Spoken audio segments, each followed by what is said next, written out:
So it's a wonderful thing to walk in the footsteps of Jesus. ಯೇಸು ಸ್ವಾಮಿಯ ಹೆಜ್ಜೆ ಜಾಡಿನಲ್ಲಿ ನಡೆಯೋದು ಬಹಳ Humbled, ನಮ್ಮನ್ನು ನಾವು ದೀನಪಡಿಸಿಕೊಳ್ಳಬೇಕು. falsely accused. ತಪ್ಪಾಗಿ ಅಪವಾದವನ್ನು ಹಾಕಿದ್ರು. You know, how did Paul get his ministry? ಪೌಲನಿಗೆ ಹೇಗೆ ಅವನ ಸೇವೆ Not only by studying the Bible. ದೇವರ ವಾಕ್ಯವನ್ನು ಓದೋದ್ರಿಂದ See ಮಾತ್ರ. 2 Corinthians chapter 1. 2 ಕೊರಿಂಥ 1ನೇ ಅಧ್ಯಾಯದಲ್ಲಿ ನಾವು ನೋಡ್ತೇವೆ How to get an effective ministry.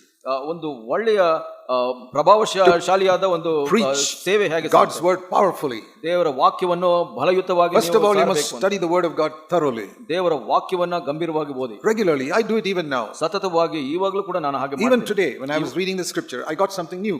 ಇವತ್ತು ಕೂಡ ನಾನು ದೇವರ ವಾಕ್ಯ ಓದುವಾಗ ನನಗೆ ಹೊಸ ಬೆಳಕು ಸಿಕ್ತು. After 60 years I'm still seeing something new in the Bible. 60 ವರ್ಷದ ನಂತರ ಕೂಡ ನಾನು ಹೊಸದನ್ನು ನೋಡ್ತಾ ಇದ್ದೀನಿ ದೇವರ ವಾಕ್ಯದಲ್ಲಿ. I was reading Jeremiah 29 this morning. ಯೆರೆಮೀಯ 29 ರಲ್ಲಿ ನಾನು ಓದ್ತಾ ಇದ್ದೆ. I saw something new there which I had not seen before. ನಾನು ನೋಡದಂತ ಯಾವುದೋ ಒಂದು ವಿಷಯ ಇವತ್ತು ಬೆಳಗ್ಗೆ ನಾನು ನೋಡಿದೆ. I've read that chapter so many times in 60 years. 60 ವರ್ಷದಲ್ಲಿ ನಾನು ಆ ಅಧ್ಯಾಯವನ್ನು ಬಹಳ ಸಲ ಓದಿದ್ದೀನಿ. That is the wonderful thing about the Bible. ದೇವರ ವಾಕ್ಯದಲ್ಲಿ ಇದು ಒಂದು ವಿಶೇಷ. It's like a well. ಅದು 100 years old. 100 years old, still there's water coming in it. 100 ವರ್ಷದ ನಂತರ ಕೂಡ ಅದರಲ್ಲಿ ನೀರು ಬರ್ತಾ ಇರುತ್ತೆ. Haven't you seen that in the villages, wells where they never get dry? ಹಳ್ಳಿಗಳಲ್ಲಿ ನೀವು ನೋಡಿದ್ರೆ ಆ ಬಾವಿಯಲ್ಲಿ ಯಾವತ್ತೂ ಒಣಗೋದಿಲ್ಲ. The Bible is like that.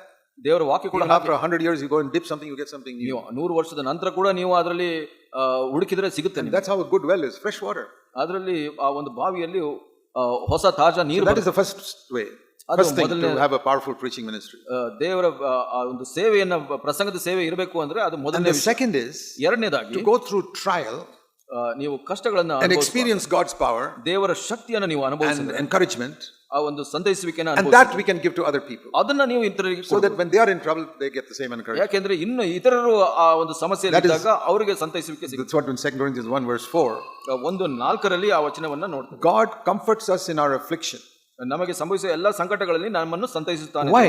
ಯಾಕೆ? So that we can comfort others who are going through the same affliction. ಹೀಗೆ ದೇವರಿಂದ ನಮಗಾಗುವ ಆದರಣೆಯ ಮೂಲಕ ನಾವು ನಾನಾ ವಿಧವಾದ ಸಂಕಟಗಳಲ್ಲಿ ಬಿದ್ದವರನ್ನ ಸಂತೈಸುತ್ತೇವೆ. How do we comfort them? With the same comfort with which we are comforted by God. ನಾವು ಹೇಗೆ ಸಂತೈಸ್ತೀವಿ ಅವರನ್ನ ನಾವು ಅನುಭವಿಸಿದ ಸಂತೈಸುವಿಕೆಯಲ್ಲಿಯೇ. So if you have not gone through those trials, you cannot help other people. ನೀವು ಆ ಒಂದು ಕಷ್ಟದ ಮುಖಾಂತರ ಹೋಗಿಲ್ಲ ಅಂದ್ರೆ ನೀವು ಇನ್ನೊಬ್ಬರಿಗೆ ಸಂತೈಸಲಿಕ್ಕೆ ಸಾಧ್ಯ. If you study the Bible thoroughly, ದೇವರ ವಾಕ್ಯವನ್ನ ಗಂಭೀರವಾಗಿ ಓದಿ, and then pray, Lord, don't let me go through any trials in my life. ನನಗೆ ಯಾವ ಸಮಸ್ಯೆನೂ ಬರಬಾರದು ಸ್ವಾಮಿ, ಕಷ್ಟಗಳು ಬರಬಾರದು ಸ್ವಾಮಿ ಅಂದ್ರೆ you will have only head knowledge of the Bible. ನೀವು ದೇವರ ವಾಕ್ಯದ ಬುದ್ಧಿ ಮಾತ್ರ ಇರುತ್ತೆ. That becomes practical through experience. ಅದು ಪ್ರಾಯೋಗಿಕವಾಗಬೇಕು ಅಂದ್ರೆ ನಿಮಗೆ ಅನುಭವ ಆಗಬೇಕು. In the school they teach you chemistry in the class and then they say go to the laboratory to practice in the chemistry laboratory.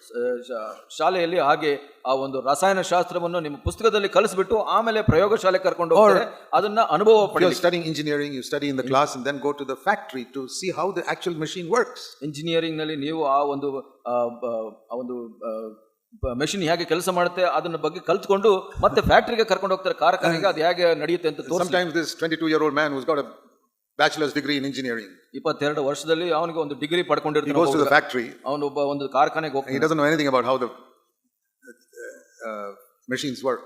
ಆ ಮೆಷಿನ್ಗಳು ಹೇಗೆ ಕೆಲಸ ಮಾಡುತ್ತೆ ಅಂತ ಗೊತ್ತಿರೋದಿಲ್ಲ. And that man working under him was a 50-year-old factory worker.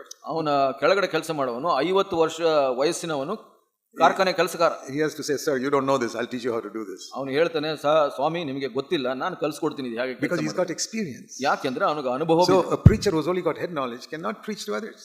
ಒಬ್ಬ ಪ್ರಸಂಗಿ ಬರೀ ಬುದ್ಧಿ ಶಕ್ತಿ ಮಾತ್ರ ಇದ್ರೆ ಅವನಿಗೆ ಅದು ಎಲ್ಲ ತಿಳುವಳಿಕೆ ಇರೋದಿಲ್ಲ. For example, if you sisters have gone through some trial, ಉದಾಹರಣೆಗೆ ಸಹೋದರಿಯರು ಕೆಲವು ಕಷ್ಟಗಳನ್ನ ಅನುಭವಿಸಿದ್ರು. Maybe you lost a baby in your womb. ನಿಮ್ಮ ಮಗು ನಿಮ್ಮ ಉದರದಲ್ಲಿ ಸತ್ತೋಗ್ಬಿಡ್ತು. That is a big trial for a woman who has no children. ಅದು ದೊಡ್ಡ ಕಷ್ಟದ ಸಮಯ. ಮಗು ತಾಯಿಗೆ ಮಗು ಇಲ್ಲ ಅಂದ್ರೆ that the child is lost, ಆ ಮಗು ಕಳ್ಕೊಂಡಿದ್ಮೇಲೆ. and if she overcomes that and say, Lord, I trust you, you are in control of everything, I will not complain. ಕರ್ತನೆ, ನಾನು ನಿನ್ನಲ್ಲಿ ನಂಬಿಕೆ ಇಡ್ತೀನಿ, ನೀನು ಎಲ್ಲವನ್ನು ನಿಯಂತ್ರಿಸ್ತಾ ಇದೀಯಾ, ನಿನ್ನ ನಂಬ್ತೀನಿ ಅಂತ ಅನ್ಬಿಟ್ಟು ಜಯಗಳಿಸಿದ್ರೆ she'll be able to help another sister who lost a baby. ಹಾಗೆ ಇನ್ನೊಬ್ಬ ಸಹೋದರಿ ಯಾರಾದ್ರೂ ಮಗುವನ್ನು ಕಳ್ಕೊಂಡ್ರೆ ಆಕೆಗೆ ಸಂತೈಸೋದು ಸಹಾಯ ಮಾಡೋದಕ್ಕೆ ಸಾಧ್ಯವಾಗುತ್ತೆ. But if she complained against God for losing the baby, she will not be able to help the other person. ಆಕೆ ಆ ಮಗುವನ್ನು ಕಳ್ಕೊಂಡಿದ್ದಕ್ಕೆ ದೇವರ ಮೇಲೆ ದೂರ ಹೇಳ್ತಾ ಇದ್ರೆ ಇನ್ನೊಬ್ಬರಿಗೆ ಸಹಾಯ ಮಾಡಲು ಆಕೆ ಸಾಧ್ಯ ಆಗಲ್ಲ. God takes us through many things in order to help others. ನಮಗೆ ದೇವರು ಬಹಳಷ್ಟು ಅನುಭವಗಳನ್ನ ಕೊಡ್ತಾರೆ ಇತರ ವಿಷಯಗಳಲ್ಲಿ See, Job ಇನ್ನೊಬ್ಬರಿಗೆ ಸಹಾಯ Job lost 10 children and all his business in one day. ಯೋಬ ತನ್ನ ವ್ಯವಹಾರಗಳನ್ನ ಮಕ್ಕಳನ್ನ ಒಂದೇ ದಿವಸದಲ್ಲಿ ಕಳ್ಕೊಂಡ. Can you imagine what a strength he must have been to other people later on in life? ಆತನ ಮುಂದಿನ ಜೀವಿತದಲ್ಲಿ ನೀವು ನೆನೆಸ್ಕೊಳ್ತೀರಾ ಆತನು ಎಷ್ಟು ಜನರಿಗೆ ಸಹಾಯ ಮಾಡ್ತಾನೆ. What a trial that is, to lose all your property, all your business and all your children in one day. ಈ ಎಲ್ಲ ಒಂದು ಆತನ ಆಸ್ತಿ, ಮಕ್ಕಳು, ವ್ಯವಹಾರ ಎಲ್ಲವನ್ನೂ ತಾನು ಕಳ್ಕೊಳ್ಳೋದು ಬಗ್ಗೆ ಯೋಚನೆ ಮಾಡ್ತೀರಾ ನೀವು? That is the type of man who has a mighty experience with God.